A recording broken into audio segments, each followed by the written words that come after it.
Hello again, everyone. I've had a few people ask me how much we spent on our little tour around Yorkshire.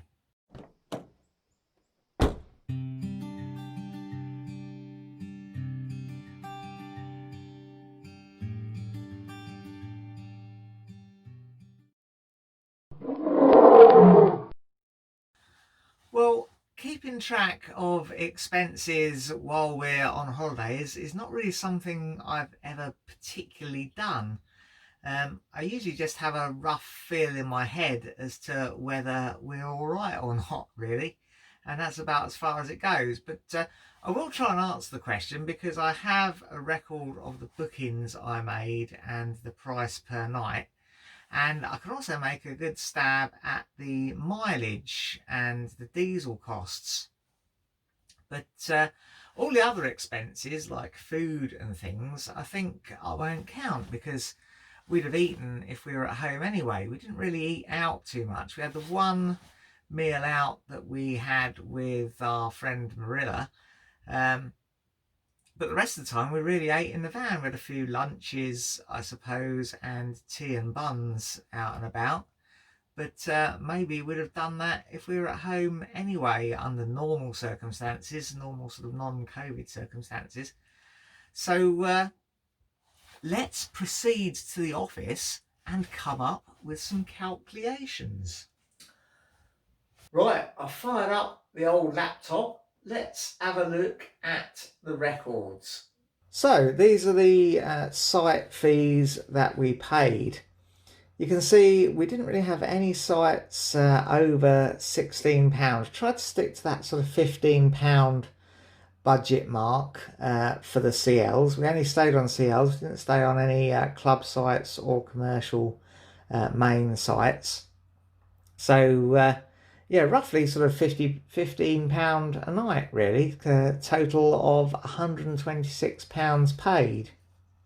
Now often when you look up these CLs, you end up paying a slightly different amount when you arrive because the information can be out of date. But in fact, we did pay these exact amounts at each place we visited. So this is accurate. And you can see the cheapest one we had two at the same price of £12. One was the Car Farm site at Gainsborough and the other was the Colton Grange site at Helmsley.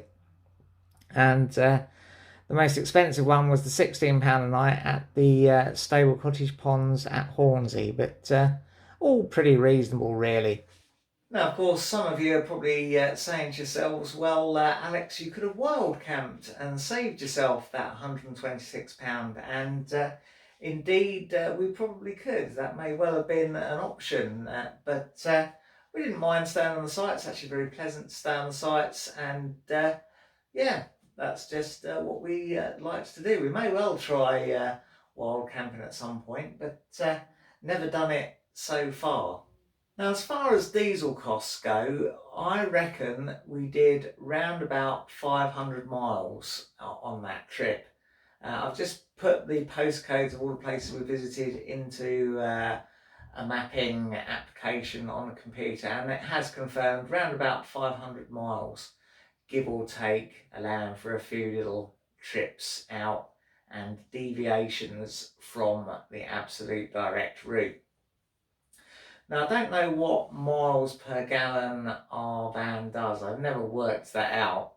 But generally, people on the Talbot Owners Club forum seem to be indicating that their 2.5 diesel vans do roughly around 32 miles per gallon. So if you do that calculation, assuming diesel is roughly about £4.46 a gallon, I think it works out nowadays. Don't normally see the price in gallons now, do we? But I think that's roughly an average sort of diesel price. It works out we paid around 75 quid in diesel, which does pretty much tally with what I thought. I probably started off with a full tank and probably filled it once, I think, before we came home again. So yeah, around about 75 quid to add on to that £126 for the site fees, which gives us 200 and what does it give us? Yeah, shade over 200 quid, 200 quid, 201 quid, which I don't think is too bad for about 10 days holiday, really. So there you go. I hope that answers the question for those of you who asked that. And yeah, looking forward to the next time we go away. Well, that's all for now. If you enjoyed it, press like. Subscribe if you want to see some more. And ring the bell to be notified when we upload something new.